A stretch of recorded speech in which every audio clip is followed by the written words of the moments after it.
Good evening. Back for another episode of the Blackout Podcast. Thanks for tuning in. Now, later, whenever. Thanks for tuning in. Old school rounding first and heading for second. I guess I really want to get off to thinking about some things that's been going on in the lives, our lives, people's lives. And, one quick thing is, I hear so many people go, well, Biden. That man's been in office 1 year. 1 year. And you act like he's been there 3 years, the way I hear the people complaining. You know what his biggest weakness is? He has a really good heart. He really does. And he wants to help in so many ways. But Congress, being who they are making sure that it's stuck in the mud, doesn't move.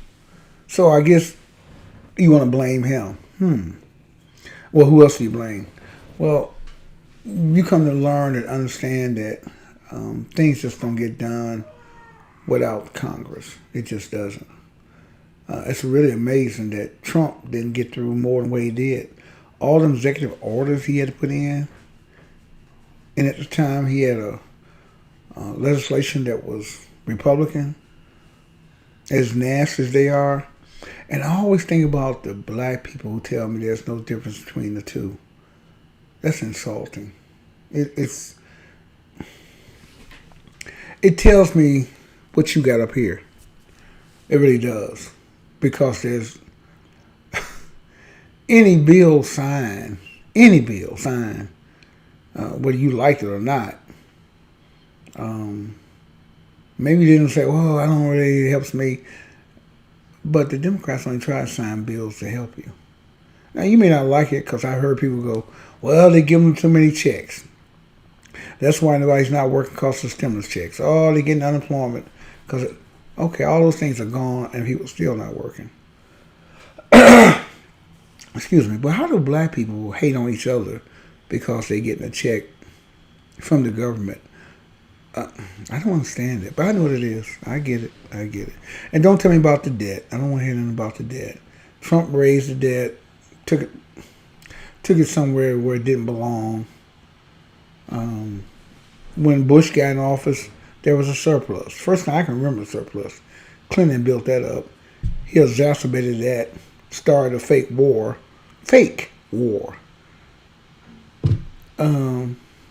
When you seen them march on the Capitol, they wouldn't march on the Capitol because they wanted the votes back. They marched on the Capitol because they want a civil war. They're trying to put black people back in their place, minorities back in their place. Those are Republicans in there. The Oath Keepers, 3% of the Proud Boys, I go over this, and I still run into knuckleheads. It's amazing. What is wrong with you people? I'm going to say it again. You may not like it, but it is what you are. You're a Democrat. There's nothing in that pile of S over there for you. Nothing. They're trying to rally their troops, and you think you're part of what the QAnon. You're not a part of that. It's actually against you. It's for the right wing. What? But you know what it is? Because you don't like your own people. I've said it before, I'll say it again. If I said it once, I've said it a million times. Because you don't like your own people, you don't have a problem with that. You got a problem with Trump? Oh, well, at least he ain't going to give him nothing. He going to keep him, hold him down that place. Because you really don't like black people. Oh, that's stupid. No, it's about right. You really don't. I want to call you ignorant. It sounds crazy. It's mind-boggling. That man's thinking about running again. Are crazy. A man who told you to drink Lysol in your body to cure the virus. That is the President of the United States talking crazy. Okay. Anyway, We've been going down the road of the family. Tonight episode, let's talk about the deal breaker. The family, we're always open for discussion on that. That'd probably be a month-long theme. The family. Ooh. Haters in your own family. It's amazing. I told you, remember before I said, you think they're down the street and they're sitting right next to you. And the caller last night had so much to say about family. It was unbelievable. I haven't had a family like that, no. But, ooh, I get it, truly. But at least she put them where they belong. You love them, and you'll be there. But I don't want to do none of that other stuff no more. None of that stuff. I don't want to do none of that. That ship that sailed, left, gone, sank. It went down like the Titanic. Done. Now, on a lighter side, deal breaker. When you think about having sex with someone and, it's that moment of truth, whether it's on the bedroom, couch, floor, kitchen, wherever it is, the moment of truth. What is the deal breaker to make you say, oh, oh no, I'm not doing that? Is it that underarms are stinking? Is it something coming down from the bottom oven that you're like, oh my God. Close the oven door. Close it back. Put it back in there. There's a smell come from there.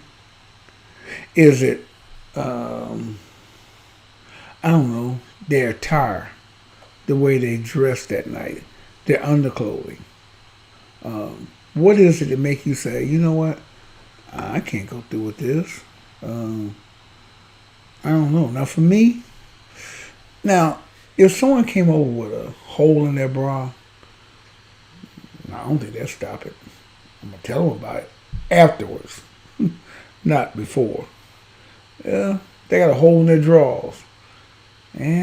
Probably need to get some drawers, but I ain't stopping this show that night. That's going down. That won't be the deal breaker. Now, think about the smell. Now, I'm not going to lie. I've been up in there before, and, I ain't going to lie, you couple of 3 or 4 hits, bloop, bloop, then the aroma comes up, and you wish you had one of the coronavirus masks on. You wish you had a mask on at that time, because it's hitting like boom, and you in here, you call yourself, you doing your thing, and that you get a whiff of it, right? It's almost like I don't smoke weed, and when I smell the weed, I go, oh God, there's weed. Well, when that smell hits, no, that's funk. It's just, you get it, it's hit, and what do you do with that? Now, he is dealing with it. He's like, I'm still good. He ain't let down none. He ain't lost no pressure. Everything's good. Like, well, if he can work through it, I'm going to work through it. I'm going to continue on. We'll keep the strokes going until I finish. Now, I imagine it should be like, well, man, you should stop. I mean, but how do you stop? You started this. I mean, what do you do with that? Oh, well, let me get out of here. You smell. Man, we can talk about it after I get out. I'm in there now. I'm in. I mean, it's like third down, I'm trying to get a first down. I done had the ball, a couple of plays, and I'm in there. So you want me to come out and say, now, I imagine if the chick is through, and I must say, for me, I've been blessed truly not to be with nobody that I can be ashamed of. Like, oh my God, that's a 3 o'clock morning deal where nobody's up, nobody can see them. I haven't been there. Might have been to see but definitely no D and F's, nothing like that. So you thinking, I'm going to go on through with this. Smell ain't right, but I'm going on.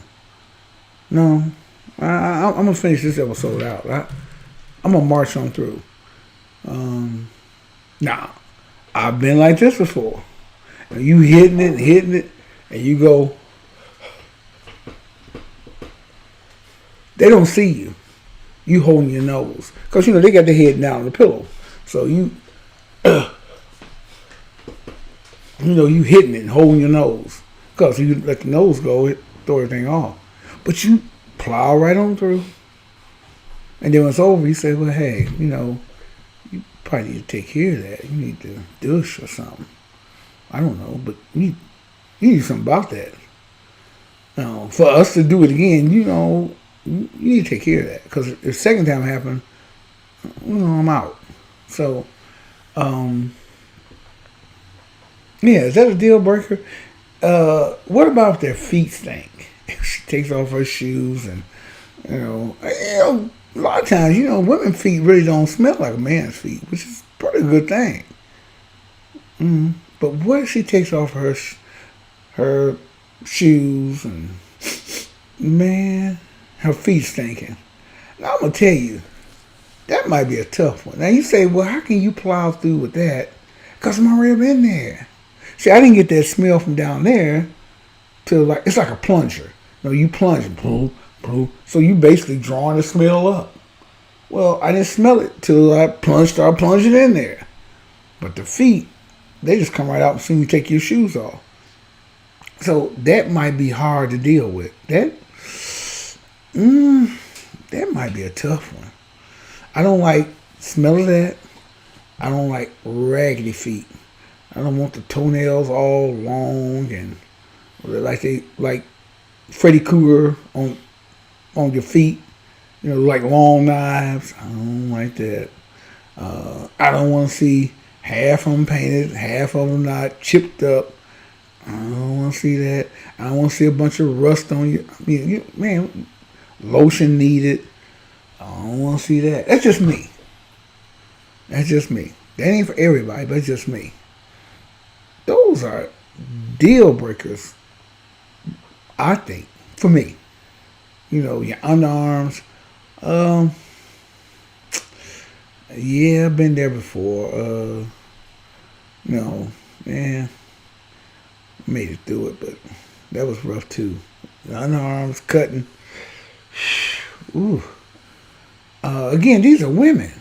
Now, it's bad enough for a man, but a woman? Now, I haven't smelt a woman with that butt stinking. I knew somebody, and their butt was funky. It was a guy. And I remember, I didn't know who it was, but I do remember that smell. As a kid, I didn't know what it was, and then you figured out it's your butt. Because, as kids, I don't think we know how to wipe our butt properly, the way it's supposed to be wiped. You think you did a good job, but no, your butt's stinking. And you smell it as a kid, you're like, oh, it's that butt smell. Well, I hadn't smelled it for a long time, and this guy had a butt smell, and I remember saying, oh my God. When he got up, it just, whoo. And I said, you should have kept the chair to your butt. Never let go of that chair. I remember it clearly. But I'm saying two things about that. Apparently, they don't smell it. Because there's no way you would allow that smell to follow you around like a best friend. Now, the woman, I don't remember no time a woman getting up, her butt smelling like, oh God, that's a butt smell. Now, I smelled it on a few guys. They get up, yeah, that's the butt smell. As soon as they get up, you can, they haven't washed their butt good, they haven't wiped good. So, but again, that's men not knowing you got to wipe your butt good. I think the women know, they got that down. They wipe their butt pretty good. You don't smell it like that. But a man butt, oh my God, you smell it. It's just being honest. Um, yeah, okay. We're gonna take a break here. We'll get back with the butt smelling and the family part 3. Stay tuned, and we'll be right back after this brief break. Stay with me. The Black Cast.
Text her back. Yeah. Hello. Second half of the blackout. All right. What were we talking about? We was talking about men not wiping their butts correctly. Um, but that was good. I was talking about what deal breakers and all that, and I'm sure I done riled up some people with that. Let me find Hello? out. Yeah, hello. This is the Blackout Podcast. Can I help you? Yes, I wanted to comment on the family and the other subjects which you're talking about today. Oh, the deal breaker. Yes, Oh, what side of town you calling from? East Side. East side. All right. Um, go right ahead. What do you want to talk about? Well, this is Sandy calling, You called the and other, you called the other day. I'm sorry. Did you call the other day? Yes, I did. Oh, okay. Well, how you doing, Sandy? Okay. I always got plenty to say about my family because, like I said, you you know what I'm saying. To not know them is to love them, as they say. Um, not know them, to not know them is is to love them. You You were said what talking now? about To not I, know them is to love them. that's right. Because if you knew them, you wouldn't love Oh, them. uh, you're um, not using this show for therapeutic, are you? no, no. I already got a therapist for Right. that. I got so much unlove for them. I need to call this show and let it all go. Okay, I feel you. You were talking about deal breakers. Now, a deal breaker to me is okay. Like you said, the person come over, a gentleman come over, and he come to see you, and and you are him about to be intimate or going to be intimate, and he take off his clothes, and boom, he has a hole in his sock, a little hole. It's off. Everything, it's a wrap. We're That done. Get your clothes. You gotta go. that did it. Because I feel like you didn't even, you know what I'm saying? You didn't even think enough of me. My cuckoo ain't even worth a $2.50 pair of socks. Oh no, you got to go. You got to go. Wait, you said a small hole. Maybe he didn't think he would see the hole. it was a hole. It don't matter if it was teensy tiny or huge. But the sock is clean. Was the sock clean? Socks was clean. It's the point that you didn't think enough of me to where you needed to put on some socks without holes in them to come and see me. Now was this a casual friend or a friend? I mean, was this who was? I mean, was it? It was an intimate friend. Was it a relationship? Person that, I don't remember. I just know that I did have an incident where I was like, okay, no, this is it. You got to go because see, you got a hole in your sock. Really? That's it. It's a wrap. You couldn't do it. You couldn't do it. No, because the thing was, you see, it starts off with a little tiny hole in the sock. Okay, that's how it starts. The holes get bigger and bigger as time goes on. No. Then it's your dress. You might start coming with, if I met you in a 3-piece suit or a casual this or you know what I mean. How it starts is how it's going to go. So if I allow you to come over in this with this hole in the sock, next time it might be a hole in your drawers, or it might be a hole in your T-shirt, or it might be stained. This is only the beginning. You know what I'm saying? And my thought process is, I'm not even worth a clean shirt. I'm not worth a clean pair of drawers. No, you said you said it was clean, but it had a hole in it. Right, but the whole premise is, so your mind is gonna keep going the other way. He's gonna get a hole here, a hole there. Then after the hole, it's gonna be a dirty T-shirt. It's gonna be a dirty drawer. That's what you think. Exactly. And then that also affects the relationship. That makes me think you don't have pride in yourself. You know what I mean? So I don't want to. If I was a man, I would date a woman with a raggedy bra. Well, I wouldn't care, but I mean, I wouldn't want to come back with it repeatedly. But one time, I'm figuring. Wait a minute, maybe that's all he had that night. Now, if he did it regular, I still don't see the hole in the socks. I don't know about that. The hole in the sock. That don't think that's enough to throw me off. But it threw your psychic off. No, it didn't throw me off at all. I really wanted to be with the person intimately, but that was a deal breaker. You know what I'm saying? You know what I'm saying? It was a deal breaker. I have certain standards that, if he can't, live up to them, sorry, you gotta hit that door. Wow. Okay. I mean, I can't. So it wasn't that you was turned off, but you just couldn't do it. No, because I felt like he wasn't living up to the standard. I met him and he had on a nice outfit, dress, shoes was, good condition, nice shoes, whatever, and his whole look was together. But then you take off a nice, designer outfit or what have you, and you got a hole in your sock, that's it. Get your clothes on. You got to go. Do you know when I used to go out back in the day to the clubs, right? I would dress up and knew I had on, looking pretty good, because I'm going out into the hunt. I'm trying to, that's what I'm doing. But my car was a hoopty. Ain't no doubt about that. I remember them. I'm like, you don't get, I don't need you to valet park this, and I ain't got to lock no doors. Barely got heat. Just enough gas to get there. Now, sharp as a tack. You would never put the two together, but that's all I had, and I can't make it. So I can't make it be what it. I can't make it be what it be. I'm saying to you, when he was dressed, but that hole in the sock. Hey, that's just who I am. I mean, how was his car? Now that's acceptable though.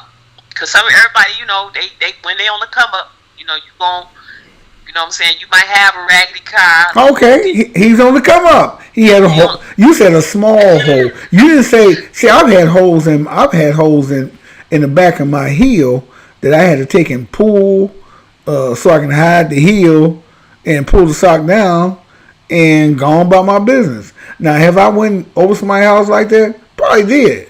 I didn't want them to see the sock. I made sure they didn't see it. Probably put it in my shoe real quick when I'm taking my clothes off, which apparently he should have did. I know he didn't think he's been examined like that, but he probably should have snatched them socks off and thrown it in the shoes, and you never would have known. Well, but see, he didn't. He wasn't smart enough to do that. Well, I So, don't. He probably thinking it's just a small hole. And well, you seen me dressed up before, so you know how I look when I'm dressed. Okay, I'm not coming over in the same outfit that I met you in. I'm coming over here casual, so I do have a small hole in my sock, but you know, I don't. It's small. I'm telling you, I've had one. The heel, well, half the sock was gone. I feel like half my feet is cold. You know. So I'm, but you can't tell me who I am. Still think I'm me, right? I'm like, what you talking about? You know, unless you take my shoes off and look, oh, nigga, look at your socks. But otherwise than that, I'm good. So, like I said, I dressed up. I went out, just enough money to get in the club. Probably got there for 10 because they wasn't charging no cover. So I did all that stuff. And when I left out, I went and got in the hoopty. Did I want the girl walking me back to the car? Oh no, you ain't walking back to the car. No, you're not gonna see. I'm riding a Maverick. You remember a Maverick? oh yes, Yeah, I remember those. Hey, look, I'm climbing in that Maverick. That's my car. That's my go-to. You know, they take no gas, jump in and go and ride around from club to club on the hunt. Like I said, get out, suit on, everything. I know how I look, but I can't worry about that. So that small hole, he's thinking, okay, just a little bitty hole. You know? No, No. because the whole thing behind that whole sock, that hole in the sock is, like I said, ain't nothing wrong with a man trying to. I guess ain't nothing wrong with him trying to, get a woman on, and he on the come up. Yep. But every woman don't want a man on the come up. They want a man already that came up. Well, You know what I'm saying? well, hold on. That's the problem with you women. I will say that y'all always want the guy. No, you don't want the guy working at White Castle. Now, maybe I'm working at White Castle to give me a better job, but I can't No, talk. I take a White Castle man. Well, see, I take a White Castle man with clean underwear, clean socks, clean, with no holes. no holes. However, Right. we cannot meet at my home. We will have to meet at the hotel. Oh, wait a minute, hold Or the up. motel. Because he work at the White Castle? I said I don't mind the man on that's. Can he come to your house? Can he come to your house? The one that ain't came up. Can he come to your We have house? to meet. No, he cannot. Wait a minute. That's what I'm trying to get clear. I work at White Castle. I flip burgers, onions, cheese on them, everything.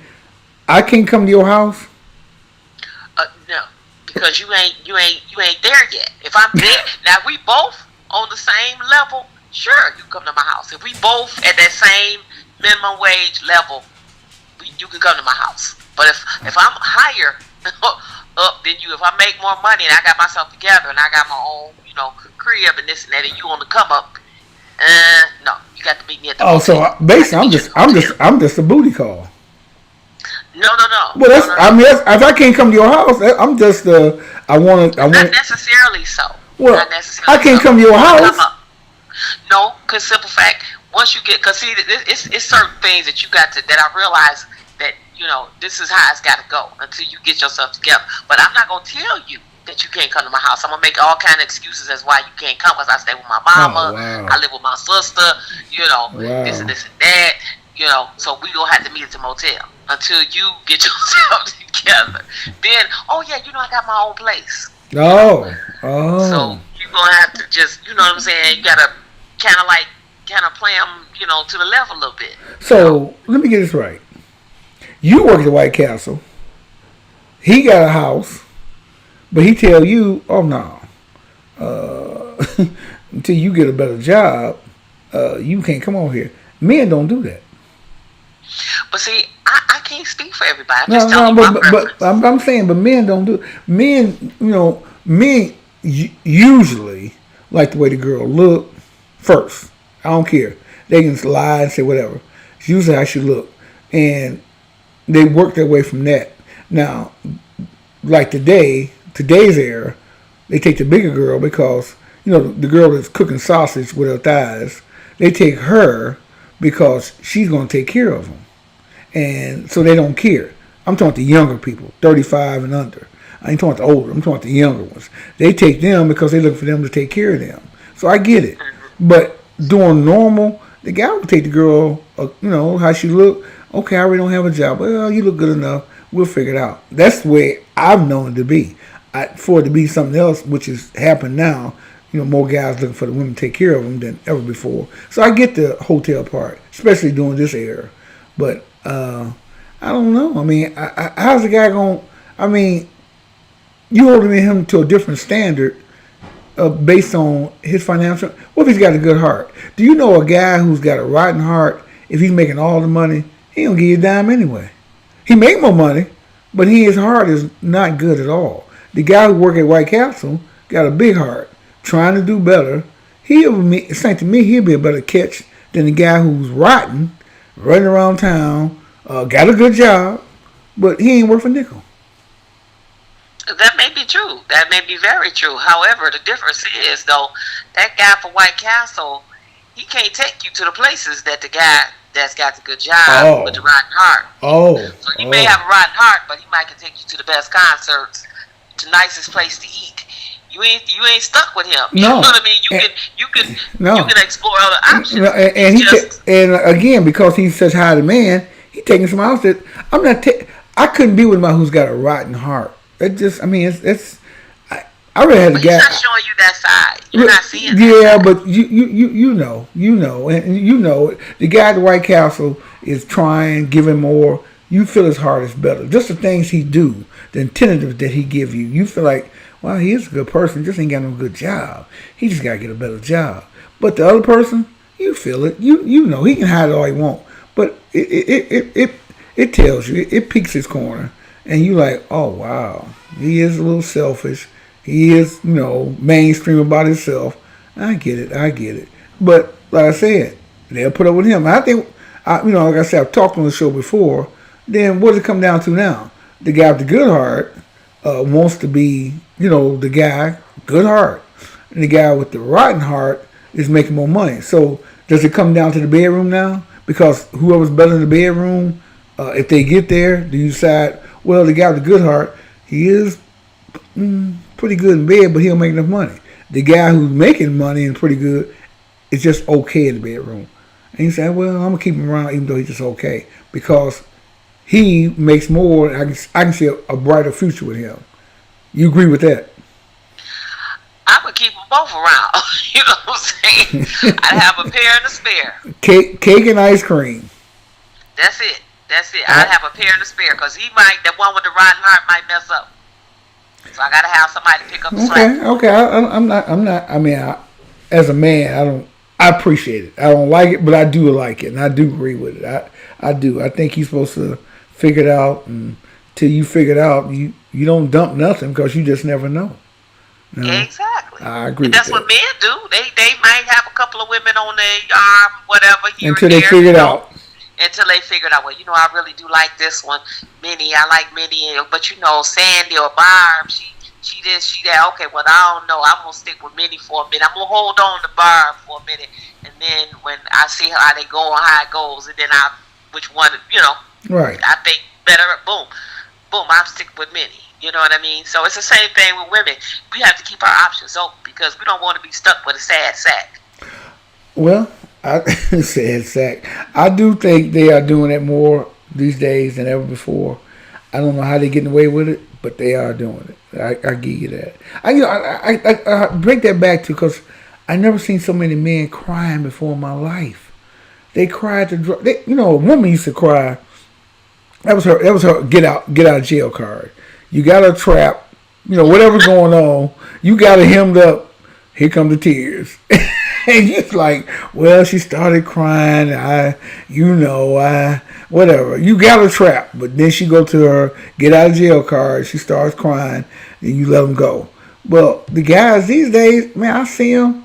Man, they cry. They don't know if the baby's theirs or not. And then they get on there and the girls say, it's not yours.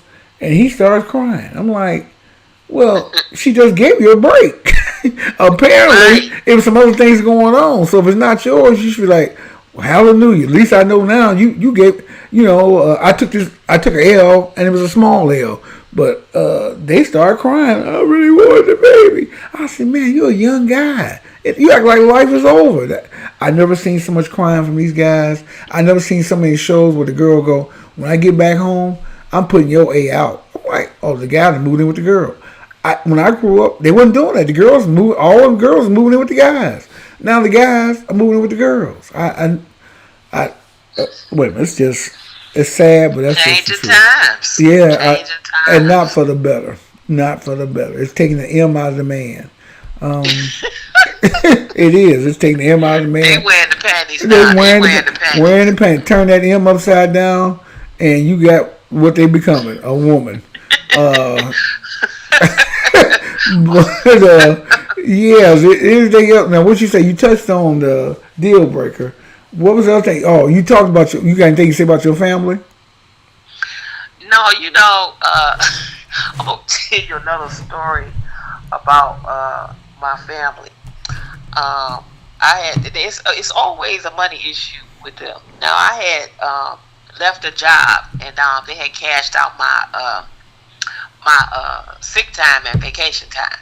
So I had told my nephew, I said, and my nephews, because I think I don't have no, because I don't have any. Yeah, I have nieces, okay, but I really didn't bother with them. But I bothered with my nephews. So I said, okay, when I get this money cashed out for my sick time and vacation time, I'm gonna give y'all some money.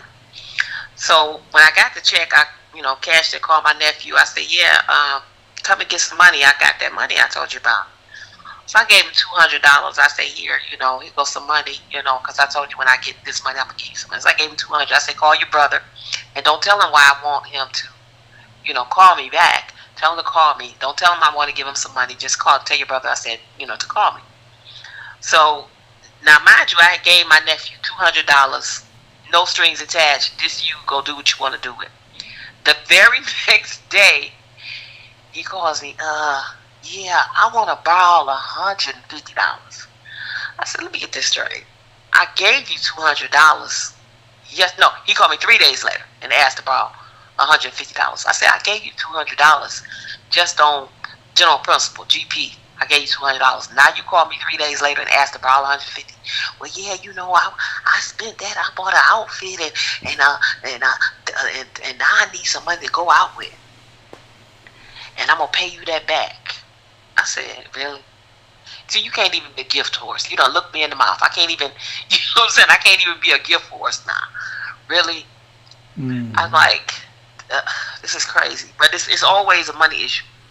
My sister, now she stopped talking to me because because my niece, her husband tried to hit on my niece, and I didn't tell my sister because her husband had been, he's a philanderer, he's a womanizer. Her husband sleep around with a bunch of different women, so I just never, she knows this, been knowing it, it's a fact. So she got mad at me because she said I didn't tell her that her husband tried to talk to her niece. Mind you, 3 years had passed, and her husband was already gone. He had left her for another woman, mind you. So 3 years passed, and then she found out that that he tried to talk to my niece, and she said, "Well, I'm mad at you because you didn't tell me." I said, "Well, your husband had been gone for 5 years, though. He been left you. So why would you be mad at me and not mad at him?" She said, "Because you didn't tell me." I said, "But he's not even with you. He ain't been with you since even when he was trying to talk to my niece, he wasn't even with my sister." So I'm like, really? What kind of craziness is that? Wow. She said, "What's the fact that you knew and you didn't tell me 3 years ago, even though he ain't been with me in 5 years? Is the point." I said, okay. Wow. Okay. So I thought it was odd and kind of, crazy. But I mean, I have a bunch of stories. I be forgetting them sometimes because you try to forget family and put them out your mind because you don't want to be bothered. Yeah. No, they do, and what's really astounding, what really is astounding, is that the things they do, I just find amazing. I don't think they know.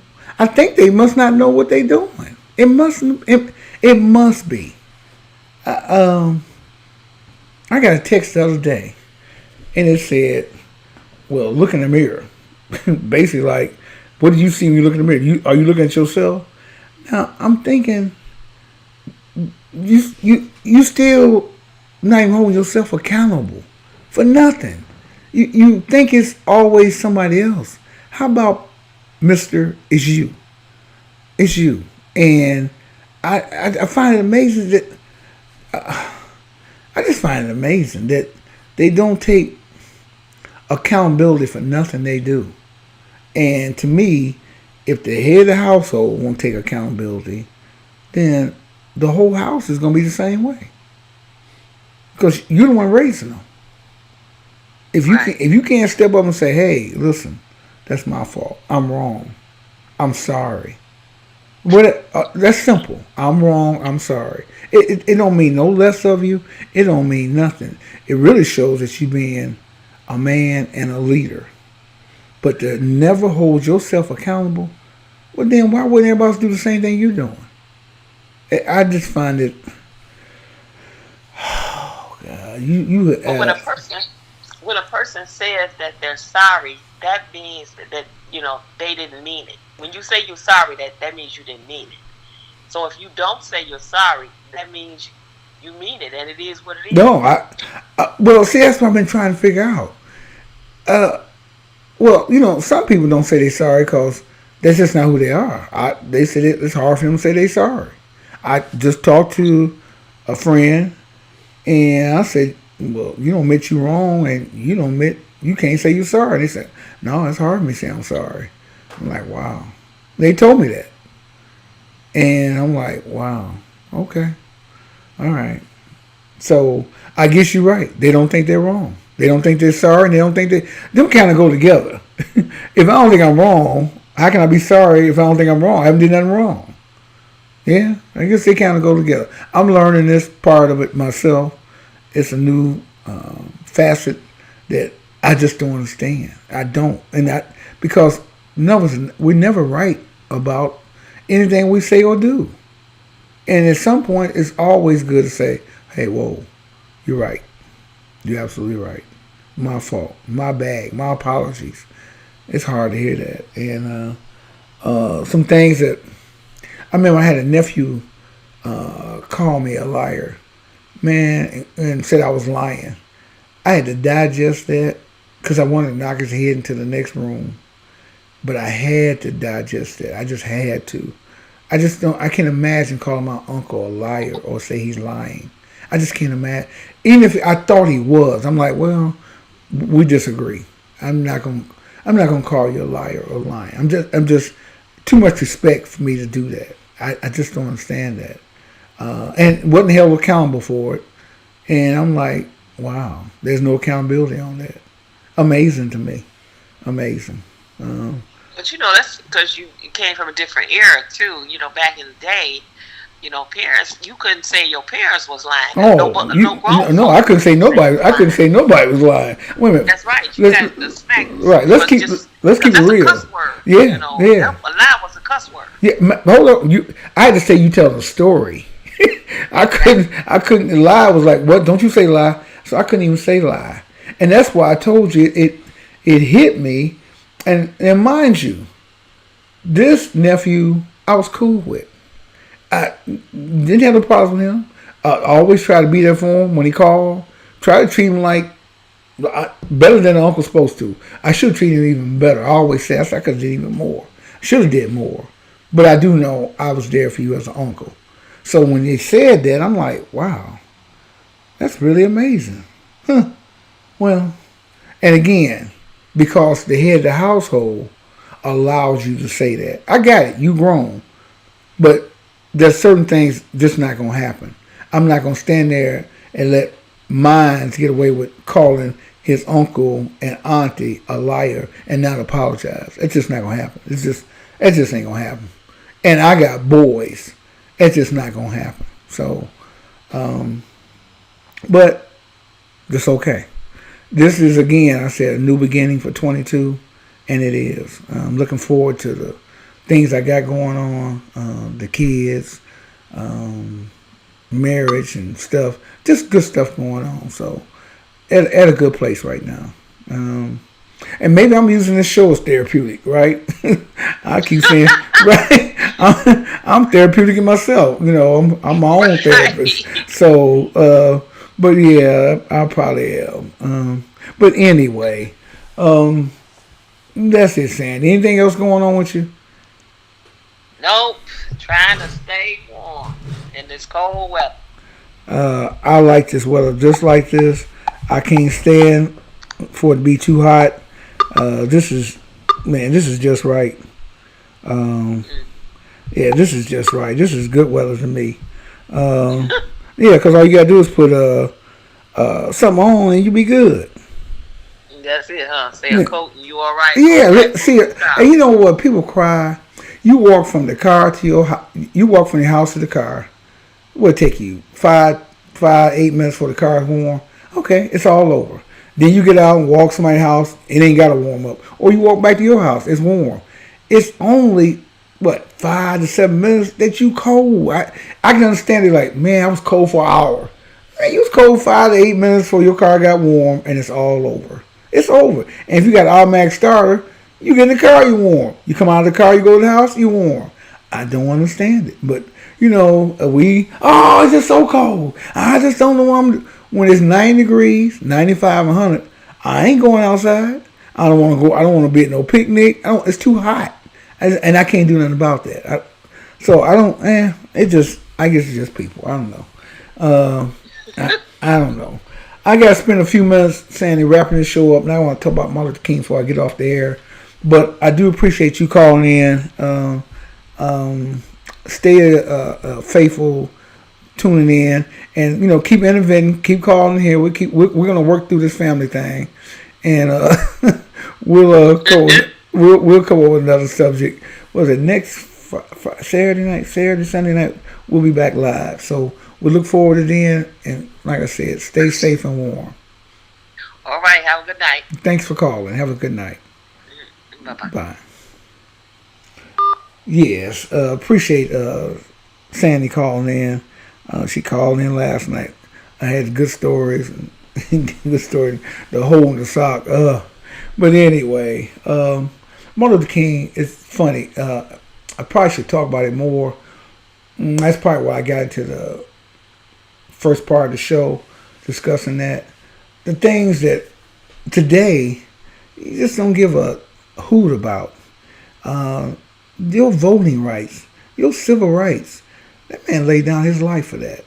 Now, did he have a choice? Of course he had a choice. But he laid his life down because he was like, I got to get this done. I got to get this done.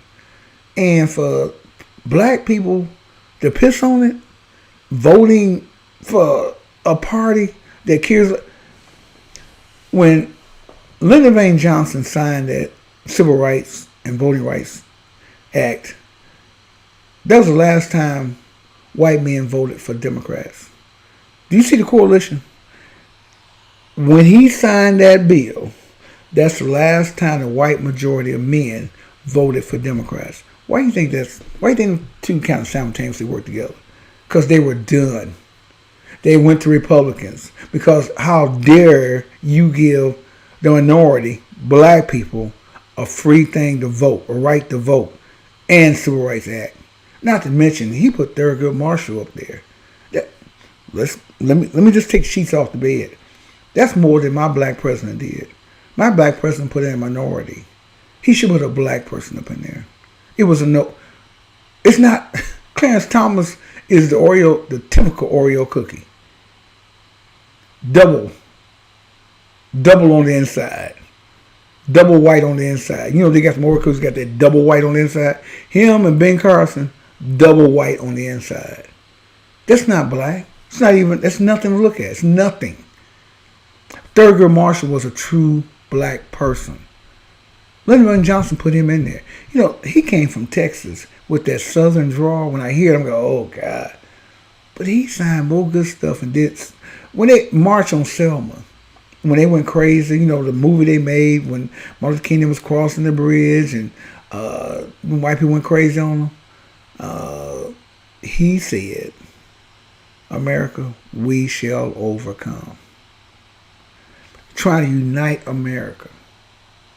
He didn't get enough credit for who he is. And I give him the best credit because of the era. You can do it in this era. Yeah, it's good. But that era, whew, and like I said, that's the last time white men voted for Democrats. They all switched to Republicans. Don't that make you scratch your head a little bit and say, wonder why? You know why. Because it's the racist party. Oh, Martin Luther King was, heck goes, it just, I can't find the words to explain what he went through and what he had to do. And he made sure he got it done his way. Eddie told us to go pick up guns. That wasn't going to work. Of course we think it was. Of course we think the way Malcolm X was saying do it. That wasn't going to work. It sounds good. It just wasn't going to work. This was a way to show you how ignorant you are as a country. We don't have no guns, no knives, no nothing. We're just walking down the street, peaceful protest. And you sicking dogs on us, shooting us, beating us with billy clubs, throwing us in jail. Oh no. Oh no. If you really want to know, his name's supposed to be on dollar bills, $50 bills, $100 bills, his name. Then you can put anybody else. But it should be his name. Don't let anybody fool you. It's him. Anyway, thank you for tuning in the show tonight before I get all passionate and lose my mind with this on MLK Day. Thank you for tuning in tonight to the Blackout Podcast. We'll do this thing next weekend. Trying to get it together. Appreciate you. All right, this is C Black. This is OG. Rounding third and heading for home. Good night, everybody.